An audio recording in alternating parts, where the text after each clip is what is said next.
شوف ازاي كلام كتير اتقال في الفتره اللي فاتت كابتن حسام حسن مرهون استمراره ببطوله الامم الافريقيه بمدى ما يحققه. لا يعني الحقيقه الحاجات اللي احنا بنسمعها ديت حاجات مبالغ فيها.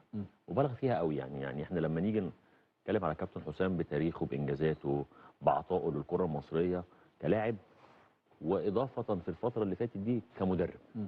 اتضاف له كمدرب ليه عديد من الانديه المصريه، ومن ثم كمان الفتره الاخيره اللي هو الوصول لكاس الامم الافريقيه، الوصول لكاس العالم، فدي اضافه كبيره جدا لتاريخ كابتن حسام حسن اللي هو كلاعب. فطبعا انا شايف ان اللي بيحصل ده امور مبالغ فيها. نتمنى له التوفيق. عنده معترك افريقي كبير جدا. يتربط استمراره من عدمه بالبطوله ولا؟ بص عشان بس نكون واضحين، مفيش جهاز اشتغل في منتخبات مصر على مر الفترات اللي فاتت، يمكن في التاريخ اللي فات ده كله ما بيرتبطش استمراره غير بنتائجه، سواء اجنبي او حتى مصري. يعني لما نراجع الفتره اللي فاتت دي كلها لا نتائج، يعني حتى هنفتكر مثلا ان الكابتن الجوهري رحمه الله عليه لما حقق الوصول لكاس العالم، ولما حقق بعد الاخفاق في كاس العالم، يعني بعد ما لعب مباراه بعد كاس العالم واخفق فيها، يعني المدرب يا كابتن ابراهيم المدرب، كل اللي قاعدين دول عارفين ان المدرب في الاول وفي الاخر مربوط بالنتيجه. النتيجه بقى القريبه او النتيجه البعيده، لكن الكابتن حسام اشتغل، بذل جهد، وصل ياخد حظه لحد الاخر. عظيم. كابتن سيد، يعني انا اقاطع الكابتن اسامه بس في حاجه، الجهاز الوحيد بتاع الكابتن حسام البدري ما كانش مرتبط بالنتائج ولا باي حاجه.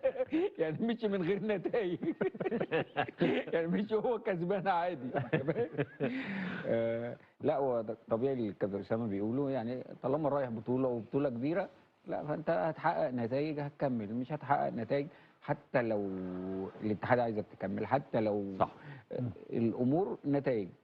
الكابتن حسن شحاته كان رايح 2008 واخد 2006، لو ما حققش في 2008 ما وصلش للمربع الذهبي ما كانش هيكمل.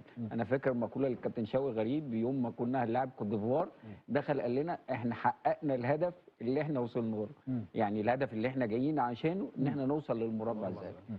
فكل فتره او كل جهاز وكل منتخب بيبقى له حاجات او اهداف لازم يحققها. انا اظن الوضع الحالي بتاع منتخب مصر انت مطالب، وخصوصا بعد التصريحات الاخيره دي اللي احنا هنتغاضى عنها، ان انت بقيت تحت الضغط.